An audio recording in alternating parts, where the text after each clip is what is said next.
ये कहानी है ऐसे यूनिवर्सिटी स्टूडेंट की जो अनजाने में एक रोबोट के साथ रिलेशनशिप बना बैठता है और अब उसके साथ वो सब करना होगा जो एक लड़का और लड़की के बीच होता है, और अगर उसने ऐसा नहीं किया तो उसके लिए उसे $50 मिलियन देने होंगे। कहानी की शुरुआत एक छोटे बच्चे इथ से होती है जो परेशान होकर रात के वक्त घर में इधर उधर घूम रहा होता है और ये ढूंढने की कोशिश कर रहा होता है कि एक अजीब सी आवाज़ कहाँ से आ रही है। तभी वो अचानक से एक डोर खोलता है जहाँ पर वो एक आदमी को देखता है जो एक महिला के साथ रंगरलियां मना रहा होता है और उसके चेहरे पर मास्क लगा हुआ था। मास्क लगा आदमी इथ के करीब आ जाता है। इथ उसे देखकर जोर से चिल्लाता है और यह देखने के बाद उसकी आंखें खुल जाती हैं। एक्चुअली में इथ एक ख्वाब देख रहा होता है।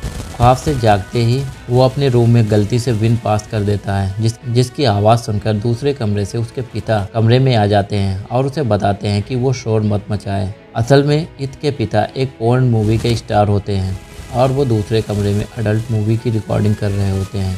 मिस्टर नोइथ इथ को डांटकर वापस अपने कमरे में चला जाता है। दूसरे रूम में जो कुछ हो रहा होता है वो इथ को सारी आवाज़ें सुनाई दे रही होती हैं। तभी अचानक इथ के पिता को फिल्म की शूटिंग करते वक्त हार्ट अटैक आ जाता है और उसकी मौत वहीं पर हो जाती है। इसके बाद पैरामेडिक्स की टीम पिता को वहां से ले जाती है और फिर हम इसके बाद देखते हैं लीसा जो कि इथ की दोस्त है। वो इथ को काम डाउन करने की कोशिश करती है। एक दिन इथ को घर के बाहर एक बॉक्स मिलता है। इथ उस बॉक्स को घर में ले आता है और घर में लाते ही वो बॉक्स वाइब्रेट करने लगता है। वो उसे खोलकर उसमें से पैकिंग मटेरियल को हटाने लगता है। वो जैसे ही मटेरियल को हटाता है तो उसे एक महिला की ब्रेस्ट नजर आती है। इथ उसे हाथ लगाने लगता है। तभी अचानक से वह इथ का हाथ पकड़ लेती है और इथ काफ़ी ज़्यादा घबरा जाता है और पीछे हट जाता है। इसके बाद हम देखते हैं कि एक बहुत ही खूबसूरत लड़की बॉक्स से बाहर निकलती है जिसकी आंखों से लाइट्स निकल रही होती हैं। इथ ये नहीं जानता कि लड़की रोबोट है या इंसान। लड़की खुद को जापानीज में इंट्रोड्यूस करवाती है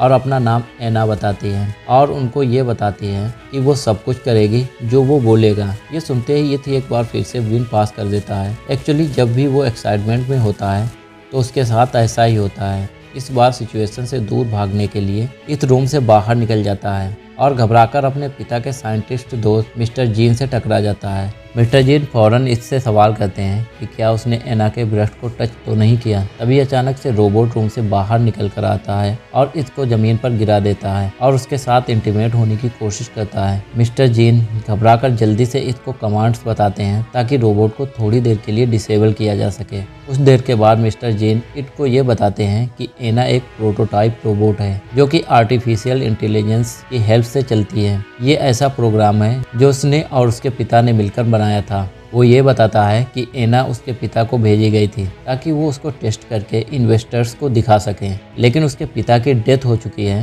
मिस्टर जीन बताते हैं कि ये सिर्फ अपने ओनर की बात मानेगी जो कि अब इथ है और इथ को एक्सपेरिमेंट को भी पूरा करना होगा और इसके लिए इथ को रोबोट के साथ सोना होगा। अगर वो ऐसा नहीं करेगा तो उसको 50 मिलियन की रकम इन्वेस्टर्स को देनी होगी। ये बात सुनते ही इथ अपने फ्लैशबैक में चला जाता है जहां वो बाथरूम में होता है और एक लड़की उसके साथ इंटीमेट होने की बात करती है। ये बात सुनते ही इथ एक बार फिर से गैस पास कर देता है और सभी लोग उसका मजाक उड़ाने लगते हैं कि इथ अपने फादर की रेपुटेशन का भी ख्याल नहीं रख सकता। इसके बाद मिस्टर जीन इथ को एना के मैनुअल बुक देते हैं कि वो उसमें से सेटिंग्स करके उसे ठीक ठाक समझ ले और एना की लैंग्वेज को भी थाई लैंग्वेज में चेंज कर ले ताकि वो दोनों आपस में कम्युनिकेट कर पाएं। इसके बाद हम देखते हैं कि इथ एना की बैक पर हाथ रफ करके उसकी लैंग्वेज को चेंज कर देता है और उससे उसकी पावर की जांच के बारे में पूछता है। तो एना अपनी थाई पर स्क्रीन डिस्प्ले दिखाकर इथ को बताती है कि उसकी बैटरी 94% है। ये देखते ही इथ एना को बहुत सारे डिफरेंट एक्सरसाइज करवाता है ताकि एना की बैटरी लो हो जाए और ऐसा होता भी है। एना की बैटरी 5% हो जाती है और वो ओवर हीट हो जाती है। इथ रोबोट पर ब्लैंकेट रखकर खुद स्कूल चला जाता है। इसके बाद मिस्टर जीन एना के घर पर आते हैं और एना की बैटरी रिप्लेस करके लॉन्ग लास्टिंग बैटरी लगा देते हैं और उसकी सेटिंग्स करके एना को इथ के स्कूल भेज देते हैं ताकि वो उसके साथ कम्युनिकेट कर सकें। एना बहुत तेजी से स्कूल की ओर बढ़ती है और रास्ते में वो सभी लोगों को अपना दीवाना बना लेती है। अगले सीन में इथ को स्कूल में उसके फ्रेंड्स पेंगुइन, बॉब और लीसा के साथ देखते हैं जो इथ के उसके फिल्म प्रोजेक्ट के बारे में पूछते हैं। तभी अचानक एना वहाँ पर आ जाती है और आते ही ईथ के गले लगकर उससे बताती है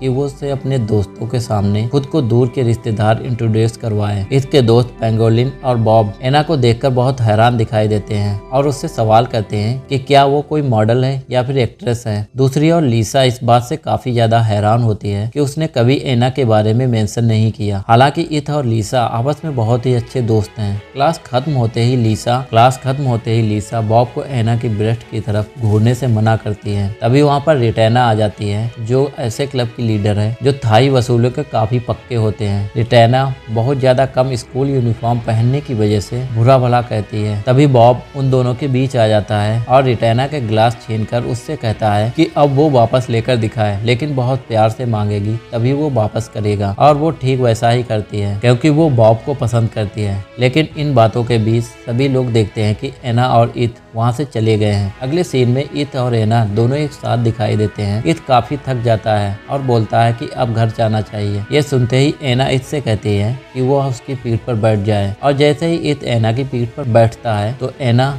बहुत ज्यादा फास्ट स्पीड के साथ ईथ को उसके घर ले आती है। घर में आते ही ईथ एना को थैंक्स बोलता है और उससे पूछता है कि उसे अपनी बैटरी को दोबारा चार्ज कैसे किया। तो एना उसे बताती है कि मिस्टर जीन ने उसके अंदर लॉन्ग लास्टिंग बैटरी इंस्टॉल कर दी है जिससे वो ना तो शट डाउन होगी और ना ही ओवरहीट होगी। ईथ एना से पूछता है कि उसकी बैटरी कहाँ पर इंस्टॉल है। ये सुनते ही एना खुद को अनड्रेस करने लगती है। तभी अचानक लीसा वहाँ पर आ जाती है और देखते ही उनको बोलती है कि मैं जानती थी कि तुम्हारी दूर की कोई रिश्तेदार नहीं है, तुम दोनों के बीच कुछ ना कुछ तो जरूर है। तभी एना अचानक अपनी लेग को ओपन करके ईथ को बैटरी की जगह दिखाती है और एना को ऐसा करते देख लीसा और ईथ दोनों बहुत ज्यादा शॉक रह जाते हैं। इसके बाद ईथ लीसा को सिचुएशन बताता है। लीसा ईथ को ये आइडिया देती है वो खुद के साथ सोने के बजाय बॉब और पेंगुइन की इस सब में हेल्प ले। लेकिन ईथ उसे बताता है कि अगर रोबोट को ऑनर के अलावा कोई और टच भी करने की कोशिश करेगा तो उसका डिफेंस मोड ऑन हो जाएगा, जिसका मतलब वह उस व्यक्ति पर अटैक कर देगी। ये चेक करने के लिए लीसा एना के ब्रेस्ट को टच करती है। छूते ही उसे जोरदार करंट लगता है। रात होते ही हम देखते हैं कि एना ईथ के साथ इंटीमेट होना चाहती है और ईथ उसका साथ देगा। इस बात के 75% चांसेस उसे दिखाई दे रहे होते हैं। जैसे ही वो शुरू करने लगती है तभी ईथ को अपने बचपन का सपना फिर से याद आने लगता है। वो फिर से अपने विन को पास कर देता है और एना वहीं पर फ्रीज हो जाती है। जैसे ईथ को वहाँ से भागने का मौका मिल जाता है। अगले दिन मिस्टर जीन को ये रियलाइज होता है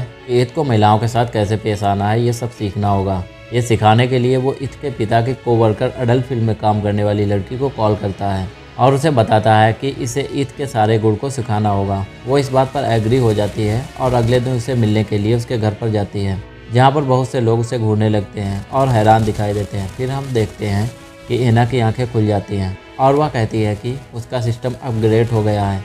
फिर हम ईथ को उसके पिता के कोवर्कर के साथ देखते हैं, जहां वो उसके पिता की मौत पर आंसू बहा रहे होते हैं। इसके बाद वो ईथ का कॉन्फिडेंस बिल्ड करने के लिए उसे रिलैक्स करती है और उससे स्टमक प्रॉब्लम के बारे में डिस्कस करती है और उसे बताती है कि लड़कियों से घबराने की ज़रूरत नहीं है। वो ईथ का हाथ पकड़कर अपने ब्रेस्ट पर रख लेती है और जैसे ही ऐसा करती है तभी पीछे से एना उसे जोर का थप्पड़ लगाती है, जिससे वो बेहोश हो जाती है। जिसके बाद वह काफ़ी पेन में दिखाई देती है और ईथ को अलविदा कहते हुए ये बताती है कि उसे जब भी एडवाइस की ज़रूरत पड़े तो वो उसे कॉल कर सकती है। घर से निकलते ही वो मिस्टर जेन को कॉल करती है और उन्हें बताती है कि हमारा काम अभी पूरा नहीं हुआ है। उसी समय लीसा वहाँ आ जाती है। इस बार उसने शॉर्ट कपड़े पहने हुए होते हैं। अगले सीन में हम देखते हैं कि स्कूल टीचर और रिटेना दोनों मिलकर सभी स्टूडेंट्स को उनका फाइनल प्रोजेक्ट देते हैं। लेकिन ये प्रोजेक्ट मैरिज से पहले मौज मस्ती वाली सारी एक्टिविटीज़ के खिलाफ बनाना है और अगर वो ये बना लेते हैं तो उनको एग्ज़ाम में कामयाब हो जाएंगे। पहले तो ग्रुप इस वीडियो को बनाने से मना कर देता है, लेकिन बाद में मान जाता है। इसके बाद रिटेना और सभी स्टूडेंट्स ईथ के घर पर जाते हुए दिखाए जाते हैं, क्योंकि ईथ के पिता के पास फिल्म बनाने के लिए सारा सामान और स्टूडियो भी था। जैसे ही सभी लोग घर पहुंचते हैं तो उन्हें घर के बाहर शायनाव खड़ी दिखाई देती है। पेंगोलिन उसे देखकर फौरन पहचान लेता है और खुद को इंट्रोड्यूस करवाता है। इसके बाद सभी लोग ईथ के फादर के स्टूडियो के अंदर चले जाते हैं, जहाँ पर अडल्ट चीजों को और तस्वीरों को देखकर उन्हें काफी ज्यादा अजीब लगता है। ये सब छोड़कर स्टूडेंट्स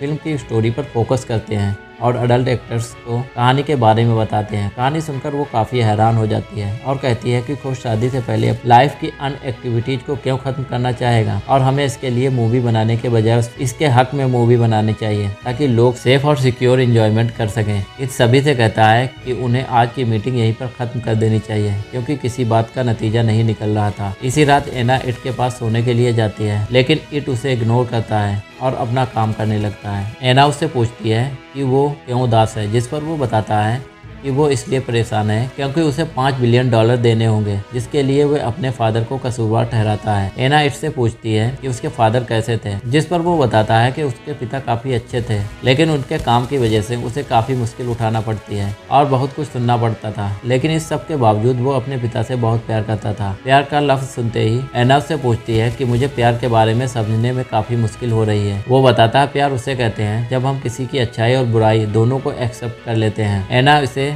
अपने सिस्टम में सेव कर लेती है। ये एना से पूछता है कि क्या वह लाइव इंसान की तरह फीलिंग डेवलप कर सकती है, जिस पर एना बताती है कि फ्यूचर में हो सकता है ऐसा हो। अगले दिन एना इससे पूछती है कि क्या लीसा उससे नफरत करती है। ये एना को बताता है कि वो तुमसे नफरत नहीं करती क्योंकि वो बहुत ही रहमदिल लड़की है। वो एना को इस बारे में बताता है कि कैसे उसने हर मुश्किल में उसका साथ दिया। इसके बाद एना इससे कहती है कि उसे उसके साथ रहकर बहुत अच्छा फील करती है और उसे लगता है कि उसे प्यार हो गया है। वो इससे पूछती है कि इसके बारे में वो क्या फील करता है, जिस पर इत गोलमोल बातें करने लगता है और उसे बताता है कि रिस्टार्ट होने के बाद वो काफ़ी अच्छी तरीके से बातें समझ रही है। ये बोलने के बाद वो वहाँ से जाने लगता है, लेकिन एना उसे रोक लेती है और उसे बताती है कि चार्ज होने तक वो उसके साथ रहे। इसके बाद वो दोनों एक दूसरे को गले लगाकर सो जाते हैं। अगले दिन उठते ही इत अपने वॉशरूम में जाता है और वहाँ अचानक से एना को देखकर शॉक रह जाता है। एना ने रिवीलिंग बिकनी पहनी हुई थी और उसे देखते ही इत को फिर से वो डरावना सपना आने लगता है और वो बाथरूम से भाग जाता है। अगले सीन में हम रात के वक्त एना को इत के साथ उसके रूम में देखते हैं। इस बार एना ने इत को लुभाने के लिए ब्लैक स्ट्रिप्स वाला ड्रेस पहन रखा था, लेकिन इत उस पर ध्यान नहीं देता और अपने काम में बिजी रहता है। ये देखकर एना रूम की सफाई करने लगती है और अपनी बॉडी को ऐसे अंदाज में पोज करती है जिसे देखकर शायद इत उसकी तरफ आकर्षित हो जाए। इसके बाद एना उसे बताती है कि हम दोनों के एक दूसरे से इंटीमेट होने के आज 85% चांसेस हैं। हम दोनों एक बार फिर से इंटीमेट होने की कोशिश करते हैं। अभी एना शुरू ही करती है कि एक बार फिर से बेचारा इत पहले ही फ्यूज हो जाता है और काफ़ी एम्ब्रेस फील करता है। अगले सीन में हम बॉब को देखते हैं जो सभी लोगों के साथ स्टूडियो में है और इस बार वह अल्कोहल की बोतल भी साथ लेकर आया था। लीसा बॉब को देखती है, कहती है कि वो सब जानती है कि वो एना को शराब पिलाकर उसके साथ मस्ती करना चाहता है। ग्रुप के सभी लोग काफ़ी ज़्यादा दारू पीते हैं और उसके बाद हम एडल्ट एक्टर्स को देखते हैं जो तबीयत खराब होने का बहाना करके रूम से बाहर चली जाती है और साथ ही बैंग गोइंग भी अपनी तबीयत का खराब होने का बहाना करके उसके पीछे चला जाता है और उसके बाद इत अपने रूम में जाता है और लीसा भी उसके पीछे पीछे चली जाती है। ये देखती एना इत के रूम में जाने लगती है, लेकिन बॉब उसे रोक लेता है और उसे बताता है कि वो दोनों आपस में काफ़ी अच्छे दोस्त हैं और जब वो दारू पी लेते हैं तो हमेशा ऐसी मौज मस्ती करते हैं जो कि नॉर्मल है। उधर रूम में लीसा इत को लुभाने की कोशिश करती है और खुद को अनड्रेस करने लगती है। इत उसे ऐसा करने से रोकता है और उसे बताता है कि हम सिर्फ अच्छे दोस्त हैं, लेकिन लीसा जो कि टल्ली थी उसकी एक भी बात नहीं सुनती। उसके बाद इंटीमेट हो जाती है। दूसरी ओर बॉब एना को बताता है कि इत को ऐसी लड़कियां बहुत पसंद हैं जो दारू पीती हैं। ये सुनते ही एना दारू की बोतल छीनकर सारी बोतल गटक जाती है और ऐसा करते ही उसका सिस्टम माल फंक्शन करने लगता है जो कि शट डाउन हो जाता है। ये देखते ही बॉब एना का फायदा उठाने की कोशिश करने लगता है। उधर इत लीसा से जान छुड़वाने की कोशिश कर रहा होता है। तभी मिस्टर जीन को पता चल जाता है कि बॉब रोबोट का इस्तेमाल करने वाला है और अगर वो ऐसा करता है तो एना का किलर बूट एक्टिवेट हो जाएगा, जिससे बॉब की जान भी जा सकती थी। मिस्टर जीन इत को फोन मिलाता है और उसे फौरन एना के पास आने के लिए कहता है। वो फौरन बॉब की ओर जाता है और उसे थप्पड़ लगाता है और उसे एना से दूर हटा देता है और उसे बताता है कि दारू पिलाकर किसी लड़की का इस्तेमाल करना बहुत गलत बात है। बॉब इससे बोलता है कि ऐसा करना बिल्कुल नॉर्मल है। इससे गुस्से में आकर इत सच्चाई बता देता है कि एना एक रोबोट है और अगर उसे एना चाहिए तो उसके लिए उसे $50 बिलियन देने होंगे। अगर उसके पास ये पैसे हैं तो ये पैसे देकर एना से उसकी जान छुड़वा दे। तभी ईद को यह रियलाइज होता है कि एना ने उसके हार्श वर्ड सुन लिए हैं, जिस पर वो एना से माफी मांगता है। लेकिन एना की आंखों में इंसानों की तरह आंसू बहने लगते हैं और वो ईद को स्लैप करती है और वहाँ से चली जाती है। रहमदिल लीसा ये देखकर इससे कहती है कि वो फौरन उसके पीछे जाए। फिर हम एना को देख जो सड़क पर खड़ी होती है और रो रही होती है और खुद से कह रही होती है काश वो शायद इमोशन को फील ना कर पाते। तभी अचानक एक गाड़ी उसे टक्कर मार देती है और उसका एक्सीडेंट हो जाता है। अगले सीन में हम देखते हैं कि मिस्टर जीन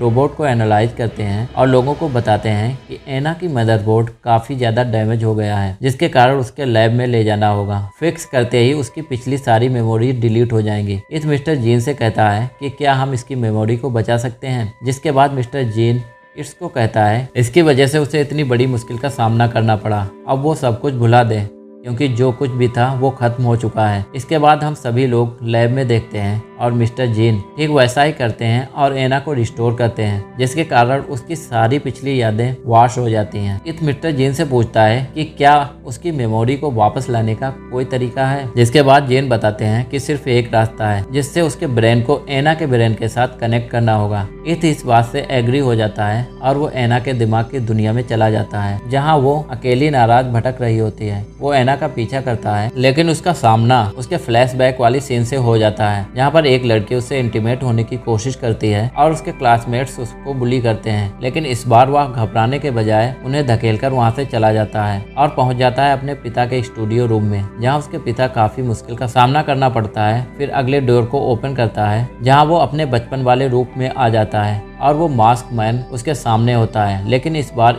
को ये पता चलता है कि इस मास्क मैन के पीछे उसके पिता थे, ना कि कोई और। इन सारी बाधाओं को क्रॉस करते हुए एना मिलती है जो एक जगह पर बेहोश पड़ी थी और एना से माफी मांगता है और उसे थैंक्स बोलता है। उसने उसकी सारी बातों को अंडरस्टैंड किया है। ये सुनते ही ईद को गले लगा लेती है और फिर हम रियल वर्ल्ड में देखते हैं, वहाँ पर भी एना ने ईद को हक किया होता है। कुछ समय बाद हम बेडरूम में देखते हैं, लेकिन इस बार उन्हें इंटीमेट होने के लिए परेशान होने की जरूरत नहीं है, क्योंकि एक अमेरिकन प्रोड्यूसर ईद के पिता की सभी पुरानी वीडियोस की राइट्स ले लेता है। और दूसरी ओर हम बॉब और रेटाना को देखते हैं जो पहले से एक दूसरे को पसंद करते थे और इस बार वो एक साथ होते हैं। पैन गोइंग भी एडल्ट एक्ट्रेस के साथ खुशी खुशी अपनी जिंदगी बिताने लगता है और उसके लॉन्ड्री बिजनेस में उसका साथ देने लगता है। लीसा अभी तक एना से लड़ती जरूर है, लेकिन उसकी कंपनी और उसके साथ बिताए वक्त को एंजॉय भी करती है। मिस्टर जीन ये सोचकर परेशान रहते हैं कि उनका एडल्ट डॉल का एक्सपेरिमेंट नाकामयाब रहा, लेकिन वो फिर भी इस बात से खुश हैं कि एना और ईद एक साथ बहुत अच्छे पल बिताते हैं और एक दूसरे की कंपनी को बहुत इंजॉय करते हैं। तो दोस्तों इसके साथ ही ये मूवी यहीं पे समाप्त हो जाती है।